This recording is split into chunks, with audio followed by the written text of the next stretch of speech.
Bonjour et bienvenue dans Avez-vous choisi, le podcast qui vous invite à tout choisir dans votre vie avec curiosité, lucidité, responsabilité et authenticité. Je suis Oriane Savouré-Lucas, serial choisisseuse de ma vie. Je suis aussi coach et j'accompagne les personnes ambitieuses et engagées qui réussissent dans la vie et qui ont surtout à cœur de réussir leur vie. Je les accompagne à se créer une vie sur mesure, une vie épanouissante et impactante en profondeur. Dans la vie, j'ai les pieds sur terre, la tête dans les étoiles, et avec ce podcast, je vous propose d'explorer le vaste et intriguant territoire du choix. Cette exploration, je vous y invite au fil des épisodes et à travers 3 formats distincts. Le billet, dans lequel je partage questionnements, réflexions et ressources qui m'aident à choisir ma vie. La conversation que j'ai eue avec une belle personne et son précieux supplément d'âme, une personne connue ou inconnue du grand public dont je trouve la trajectoire et les choix de vie inspirants. Et enfin l'éclairage, où j'échange avec une auditrice ou un auditeur qui se sent bloqué dans un projet ou une situation et qui souhaite bénéficier de mon éclairage pour débroussailler tout ça.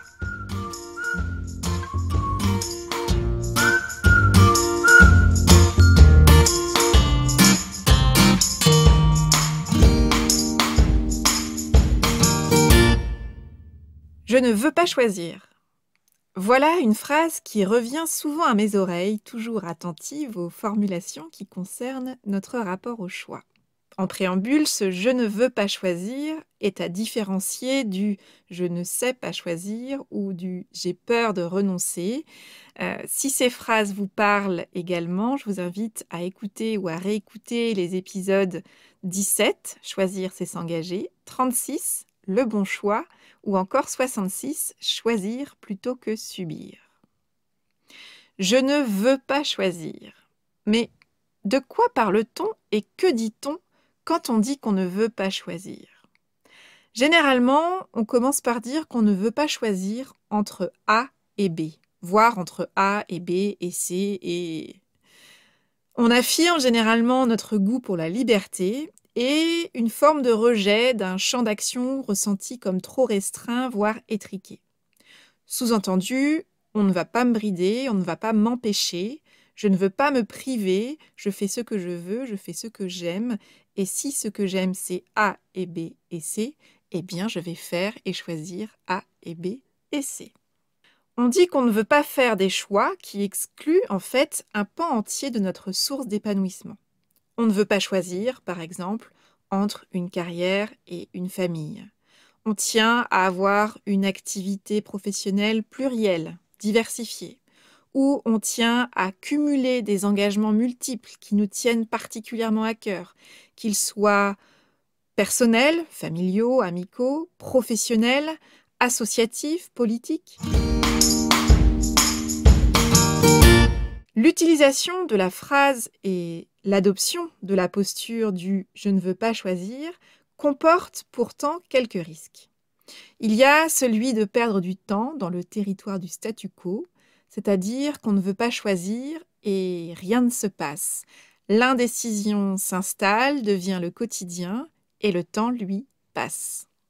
Le risque quand on dit on ne veut pas choisir, c'est de rester interdit et de finir par subir le choix de quelqu'un d'autre ou de stagner dans un choix par défaut. Ou encore, le risque, c'est celui de s'épuiser à vouloir absolument être partout et à honorer parfaitement l'ensemble des engagements qu'on a pris. Parfois, jusqu'à l'épuisement. Alors, le profil récurrent des personnes qui disent que j'entends dire « je ne veux pas choisir », ce sont des personnes qui sont curieuses, qui ont une forme de refus du « ou » dans la vie et une envie très forte du « et ». Souvent, ce sont des personnes qu'on va qualifier de plusieurs manières. Alors, ça peut être des personnes qui sont qualifiées de multipotentiels, de haut potentiel. Il y a une multiplicité d'appellations possibles. En tout cas, ce sont des personnes qui vont avoir une appétence pour le renouveau, pour la nouveauté, pour la créativité, qui vont avoir une pensée souvent en arborescence et qui vont avoir besoin d'être challengées, d'être stimulées, nourries par des nouveaux projets. Généralement, on peut le retrouver, ce profil-là, dans des profils de ce qu'on appelle désormais des slashers, c'est-à-dire des personnes qui ont, par exemple, une activité salariée et puis une activité indépendante complémentaire. ou alors qui ont une activité professionnelle multiple. Par exemple, on peut avoir une expertise et enseigner cette expertise, ou alors on peut avoir plusieurs casquettes d'experts et s'épanouir à développer l'ensemble de ces casquettes. Souvent, les personnes qui me disent qu'elles ne veulent pas choisir et qui savent combien le sujet du choix me passionne ont deux réactions principales quand elles me partagent cette phrase. La première, ça va être ces personnes qui vont adopter une posture très affirmée, voire défensive, sur le fait qu'elles ne veulent pas choisir. Une posture défensive qui va dire entre les lignes « Vous allez voir, je vais vous prouver qu'on peut tout avoir, qu'on peut tout faire et que je peux y arriver. » C'est le fameux « have it all » des femmes, donc je veux tout, des femmes des années, notamment des années 80, avec cette fameuse publicité, si vous vous en souvenez, si vous avez à peu près mon âge ou davantage, ces publicités pour Barbara Gould, ces femmes qu'on n'oublie pas. Je suis mère et mère d'une ville de tant de personnes et mère de 3 enfants. Voilà, peut-être que ça vous parle. Et puis, la deuxième réaction, souvent, face à cette notion de cette affirmation de « je ne veux pas choisir », c'est « je ne veux pas choisir », mais prononcé presque à demi-mot, à moitié assumé, comme si c'était en fait un petit peu un défaut, une mauvaise chose. En mode « je ne veux pas choisir », c'est grave, docteur? Il y a donc parfois une sorte de tentative de cacher rapidement sous le tapis cette volonté de ne pas choisir, comme si c'était une tare. Alors, pour moi, la question n'est absolument pas là. L'enjeu, ce n'est pas de savoir si c'est bien ou pas bien de vouloir ou de ne pas vouloir choisir. L'enjeu, c'est celui de la conscience. C'est-à-dire, l'enjeu, c'est de se connaître suffisamment pour savoir comment on fonctionne, pour affirmer son fonctionnement, et puis surtout, si on a un fonctionnement notamment où on a envie de garder une ouverture très large, un champ des possibles très large, à la fois dans nos envies, mais aussi dans nos activités, eh bien, c'est de veiller à ce que ce fonctionnement-là soit bien à notre service. Parce que la véritable question à se poser quand on affirme « je ne veux pas choisir », c'est à quel prix? Quel coût ça a pour moi de ne pas choisir, de ne pas vouloir choisir?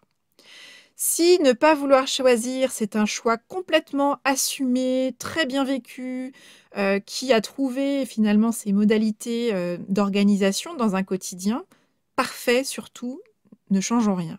En revanche, parfois et souvent, la phrase « je ne veux pas choisir », elle est suivie d'un « mais je suis fatiguée », voire d'un « j'y arrive plus ». Et ça, ce sont souvent des personnes que je retrouve dans les demandes de coaching qui m'arrivent. C'est-à-dire qu'il y a fort à parier que finalement, ce modèle de « je ne veux pas choisir », qui a fonctionné très longtemps probablement et qui a nourri cette personne-là, ne fonctionne plus au service de cette personne. Et qu'elle est plutôt en train de subir ce fonctionnement qu'elle connaît depuis longtemps, mais qui aujourd'hui lui coûte plus qu'il ne lui apporte de bénéfices. Alors j'aimerais ici prendre l'image d'un jongleur ou d'une jongleuse de rue. Vous imaginez, vous assistez à un spectacle de rue. Je sais, j'enregistre ça au moment de crise sanitaire où les spectacles nous manquent cruellement. Mais allons-y, projetons-nous dans un spectacle de rue auquel nous assistons. Et il s'agit là d'un spectacle d'un jongleur, d'une jongleuse de rue. Et je vous invite à imaginer que quelqu'un, petit à petit, lui envoie une nouvelle balle à toutes les 5-10 secondes. Voilà, encore une autre balle, encore une autre balle. Et là, il y a quelque chose de l'ordre de l'effort intensif qui est fourni par ce jongleur ou cette jongleuse, et un effort qui est reconnu, qui est valorisé et qui est applaudi par la foule qui l'admire et qui l'observe. Mais ce qui est à retenir de ce spectacle, c'est que non seulement il y a une expertise, qu'il y a beaucoup d'entraînement derrière, mais surtout que cet effort intensif, il est limité dans le temps. Sauf que, si on étend cette image à la vraie vie, entre guillemets, c'est-à-dire à nos quotidiens, où on apprend plus ou moins à jongler avec nos dossiers, les urgences, les devoirs, les contraintes diverses et variées, Et en fait, on apprend sur le tas. On accumule, on jongle, on ajoute une balle, puis une autre, puis une autre. Et puis, à un moment donné, on s'essouffle, on se fatigue, on a l'impression de ne pas s'occuper assez de chaque balle, ou si on étend la métaphore à chaque dossier ou à chaque enfant, on a l'impression de ne pas s'en occuper assez, et on a plutôt l'impression de passer son temps à s'assurer qu'on va rien laisser tomber. On a peur de faire une erreur de réception parce que la machine s'emballe à force d'ajouter de nouvelles balles dans la machine. Il y a trop de balles et l'artiste que nous sommes, le pseudo-artiste parfois, se fatigue, voire s'épuise dans cet exercice de jonglage auquel il n'était pas forcément préparé et pour lequel il n'arrive pas à tenir dans la durée. Il y a vraiment un risque d'accumulation, d'ajout perpétuel d'activités dans la durée, dans nos quotidiens, qui nous met sous pression, qui nous met sous contrainte. Et c'est là que le « je ne veux pas choisir » devient très compliqué à maintenir au long cours. Au point que ça peut vraiment générer une douleur, parce que qu'est-ce que ça crée finalement? Le jongleur ici, que nous sommes dans notre quotidien, devient la variable d'ajustement de sa propre vie, de son propre quotidien. Pour faire tout ce qu'on veut faire, pour tenir tous ces engagements, eh bien, qu'est-ce qui se passe? On dort moins, on grignote sur notre sommeil, on tente d'être partout, mais en fait, on ne creuse rien, on reste en surface, ça génère de la frustration. On essaie littéralement de tout faire entrer au chausse-pied, mais à bout d'un moment, ça ne passe juste pas. Ça génère beaucoup de frustration, de fatigue. Tout ça, ça nécessite donc de se connaître suffisamment, de prendre le temps de se connaître suffisamment bien, pour savoir si nous ne sommes pas en train de basculer du côté de la suractivité de surface qui nous épuise, ou si on est tout simplement dans une modalité de fonctionnement qui nous convient complètement. Cette question de « est-ce que ce mode de fonctionnement est à mon service ?» est essentielle. Parce que souvent, les personnes qui disent « je ne veux pas choisir », ce sont des profils qu'on va retrouver, vous savez, alors je vous en parle avec d'autant plus de précision que je suis de ces personnes-là si je n'y prête pas attention, de ces personnes qui travaillent vite et bien, qui sont reconnues, qui sont valorisées pour la qualité de leur engagement, la qualité de leur travail, et qu'on va retrouver très souvent sollicitées pour justement prendre des responsabilités. Ce sont des personnes qu'on va retrouver parents d'élèves, avec des engagements associatifs importants, voire importants et nombreux, voire des engagements politiques, des postes de direction, qui vont avoir aussi des rôles de parents et des parents qui sont investis, voire des rôles d'aidants auprès de leurs aînés, etc., ou de leur voisinage, etc., etc., etc. Et très souvent, tout ce que je viens d'indiquer comme possibilités sont réunis sous l'égide d'une seule et même personne. Donc, à un moment donné, la question à se poser, c'est si je me dis « je ne veux pas choisir » et que je m'aperçois que je suis fatiguée, voire que je suis en train de disperser mon énergie et que j'en ai plus à fournir, est-ce que ce fonctionnement est à mon service?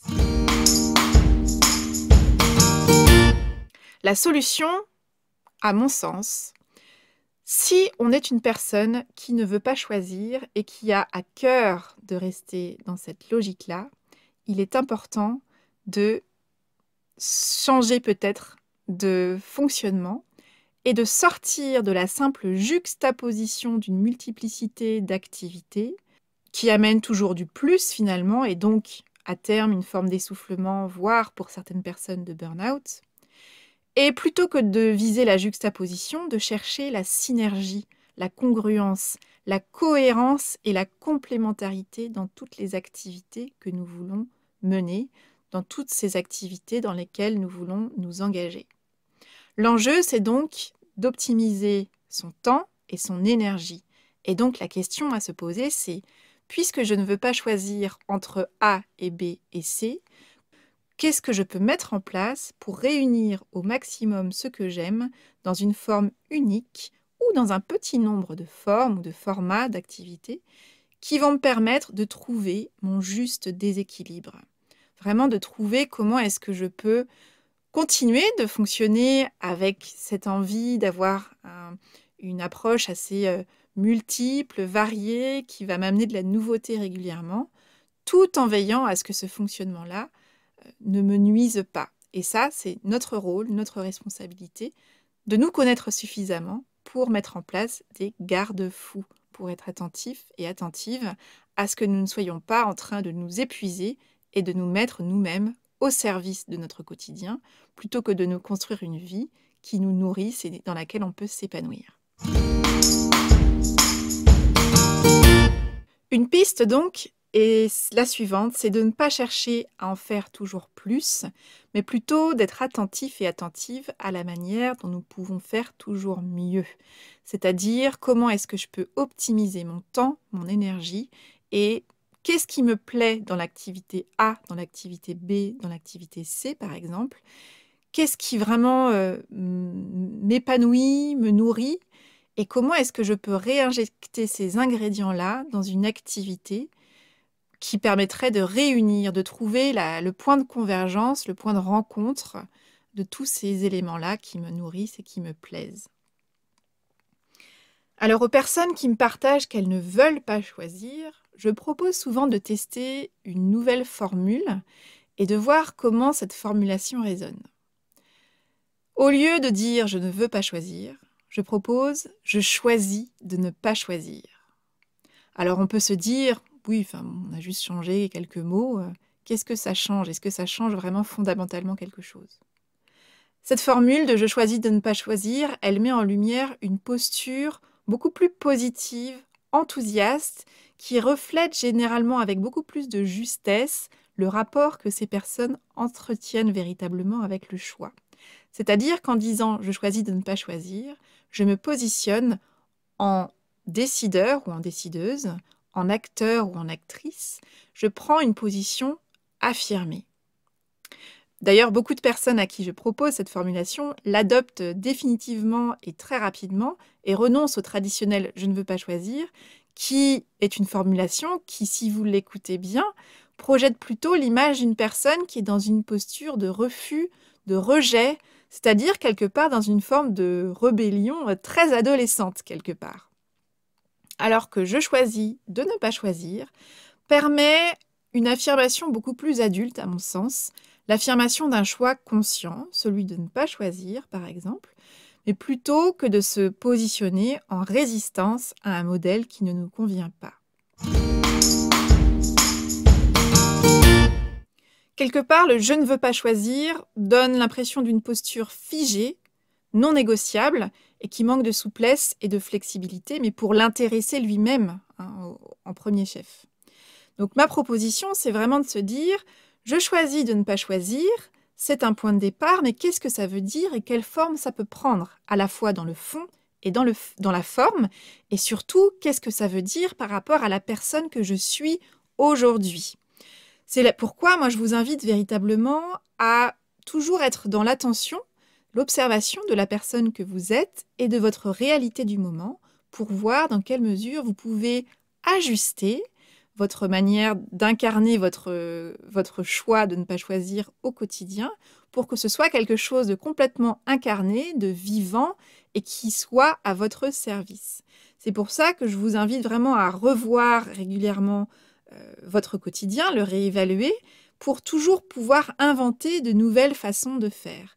On peut renouveler la forme, on peut faire un point régulièrement pour veiller à ce que la manière dont on façonne notre quotidien nous convient bien dans le fond et dans la forme, et puis s'assurer que la vie qu'on se construit au quotidien, dans sa multiplicité, dans sa singularité, est bien à notre service.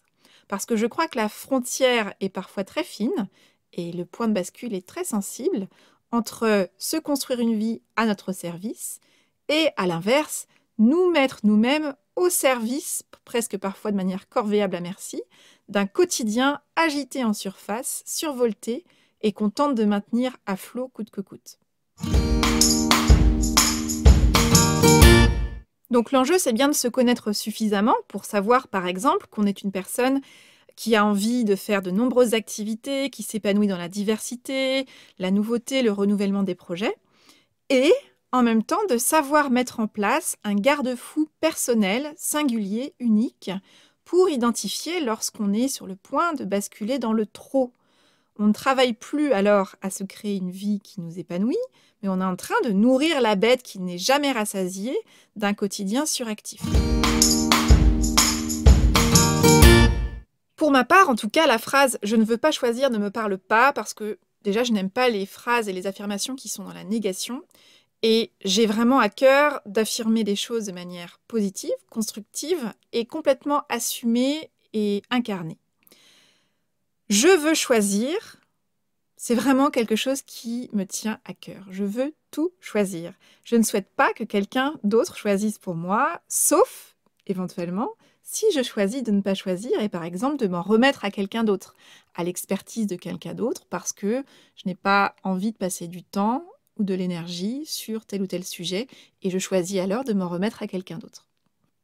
Donc comme pour ma part, je suis quelqu'un qui me nourrit et m'épanouit dans la multiplicité de projets, dans la variété, dans le renouveau, mon enjeu pour moi, si je ne veux pas m'épuiser et être dans une simple juxtaposition qui pourrait être finalement sans fin de projets, voilà, d'idées, d'engagements divers et variés, pour moi, l'enjeu, c'est vraiment de trouver comment en faire moins en termes de nombre d'activités, tout en trouvant une forme, une manière d'incarner tout ce qui est important pour moi, qui me permettent de mettre un maximum d'ingrédients dans un format, dans une activité, et des ingrédients qui me nourrissent complètement et qui me permettent de m'épanouir. Pour ma part, j'ai toujours aimé les projets, les challenges, les journées qui ne se ressemblent pas, et j'ai en même temps une fibre artistique que j'ai toujours eu à cœur de cultiver. Donc ma créativité dans ma vie professionnelle précédente, elle ne pouvait pas s'exprimer totalement. Elle pouvait s'exprimer partiellement, et c'était justement dans la variété des projets qui m'étaient confiés, le nombre de projets que je gérais en parallèle généralement, mais voilà, au bout de quelques années, finalement, cette dimension artistique, créative, me manquait dans mon quotidien professionnel. J'arrivais à la nourrir, bien évidemment, mais dans d'autres moments. Ça voulait dire que j'avais finalement, quelque part, construit une forme de patchwork où je faisais des stages, j'avais des activités, voilà, je faisais de l'orchestre, je faisais du chant, je faisais de la danse, je faisais des stages de théâtre, de cinéma, enfin beaucoup de choses comme ça à droite et à gauche. Mais tout ça, ça prend du temps. Et à un moment donné, le temps vient à manquer. Nos journées font 24 heures. Et la seule possibilité dans ces cas-là, c'est soit de jouer sur soi et de devenir la propre variable d'ajustement de son agenda, et donc de commencer à se dire « Ah bah tiens, je me couche un peu plus tard ou je me lève un petit peu plus tôt ». Mais ça dure un moment. C'est un peu comme notre jongleur ou notre jongleuse de tout à l'heure du spectacle de rue. Ça peut durer un petit moment, mais ça ne peut pas durer toute la vie. Ce n'est pas un modèle durable. Donc moi, j'ai longtemps nourri ma créativité avant ou après le travail, des activités, des stages, sauf que un temps plein, des enfants et des activités à droite et à gauche, tout ça, ça fait un quotidien très chargé. Et à un moment donné, j'ai fait le constat que oui, j'avais envie de nourrir tous ces pans-là, j'avais envie d'une vie qui me permette d'être créative, qui me permette d'être engagée, qui me permette d'être vraiment dans une manière de vivre ma vie dans une forme de renouveau et d'exaltation créative. C'était vraiment quelque chose qui était important pour moi. Mais par contre, ce n'était plus possible d'être dans une forme de juxtaposition. Je ne pouvais plus en faire plus. Ce n'était mathématiquement plus possible. Et en même temps, je n'avais pas envie de renoncer notamment à cette créativité, à ces projets et à un quotidien qui était souvent changeant. Donc l'enjeu pour moi, ça a été de chercher la synergie, la cohérence, et de me dire comment est-ce que je peux finalement sortir de cette logique et de ce fonctionnement en silo, où une part de moi était nourrie dans telle activité, une autre part ailleurs, une autre part sous un autre format. Mais comment est-ce que je peux chercher la cohérence, c'est-à-dire amener cette diversité, ce renouvellement, cette créativité au cœur d'une seule et même activité. Et c'est comme ça qu'est né par exemple le podcast, puis ensuite ma volonté, mon choix de me lancer dans un projet d'entrepreneuriat. Mais ça, c'est ma recette à moi que j'ai trouvée, ce n'est probablement pas la vôtre, mais tout l'enjeu, c'est de se dire, et si je prenais le temps de voir comment est-ce que je pourrais optimiser mon temps et mon énergie pour me construire un quotidien dans lequel je m'épanouis pleinement et en même temps qui ne me coûte pas. Voilà, où l'enjeu, c'est que le prix à payer ne soit pas trop élevé et que vous ne soyez pas ou plus la variable d'ajustement de votre quotidien. Alors cette semaine, je vous invite à explorer justement votre rapport à cette phrase « Je ne veux pas choisir ». Est-ce qu'elle vous est familière? Peut-être pas du tout, c'est peut-être justement pas du tout votre fonctionnement. Et auquel cas, explorez-la, faites-la résonner, voyez dans quelle mesure elle vous interpelle ou pas. Et puis à l'inverse, si c'est une phrase qui vous est familière, la question que je vous invite à aller explorer, c'est est-ce que c'est une phrase, et au-delà de la phrase, une posture, qui vous rend service aujourd'hui, dans votre vie telle qu'elle est, ou bien est-ce qu'elle vous dessert? Parfois, c'est une question de curseur. Est-ce que c'est une formulation et une posture qui vous sert plus qu'elle vous dessert dans votre quotidien du moment, ou qui vous dessert plus qu'elle ne vous sert? Est-ce que cette phrase, est-ce que cette posture de « je ne veux pas choisir » vous permet de créer une dynamique vertueuse dans votre quotidien? Auquel cas, ne changez rien et identifiez ce qui fonctionne bien pour le renforcer, l'ancrer et le conscientiser. Ou bien est-ce que ne pas vouloir choisir aujourd'hui, dans votre vie telle qu'elle est, génère une suractivité, une forme peut-être même de paralysie qui va générer de la fatigue et de la frustration? Comment est-ce que vous pouvez la retravailler, cette formulation, éventuellement, pour renouer avec votre créativité et pour trouver comment est-ce que vous pourriez créer votre propre solution? Parce que parfois on se dit « je ne veux pas choisir entre A et B ». Et on se concentre tellement sur le fait qu'on ne veut pas choisir qu'on est en train de perdre de vue qu'on peut aussi créer une autre solution. Probablement que si vous ne voulez pas choisir entre A et B, c'est que A et B pourraient être des options totalement valables, que ce sont des options qui ont un poids tout à fait équivalent en termes d'avantages, de bénéfices et d'inconvénients. Peut-être que l'intérêt pour vous, c'est justement d'activer votre part créatrice et de vous demander « mais qu'est-ce que je pourrais inventer finalement comme troisième voie presque ?» en vous disant qu'est-ce qui me plaît dans A, qu'est-ce qui me plaît dans B, et comment est-ce que je pourrais créer quelque chose qui me plaise et qui reprenne les ingrédients essentiels qui sont des sources d'épanouissement réel pour moi dans A et dans B. Et à vous de créer alors votre troisième voie, ou soit le A' ou le B', ou peut-être même l'option C. Si vous sentez que le temps est venu pour vous de vous construire une vie choisie, si vous sentez que vous avez besoin pour cela d'être accompagné, pour trouver comment vous réinventer et que vous êtes prêt à investir en vous, sachez que j'accompagne à distance un petit nombre de personnes en coaching individuel. Et je suis également en train de constituer le groupe que j'aurai la joie d'accompagner dans la prochaine édition du groupe de coaching en ligne « Déconfinez vos idées, il est temps de passer à l'action ». Ça se déroule du mardi 27 avril au mardi 6 juillet 2021. 6 rendez-vous, un mardi sur 2, pour faire avancer concrètement votre projet du moment. Vous voulez écrire un livre, déménager, changer d'entreprise, créer votre entreprise, changer de métier, vous préparer pour vous lancer dans un marathon, que sais-je.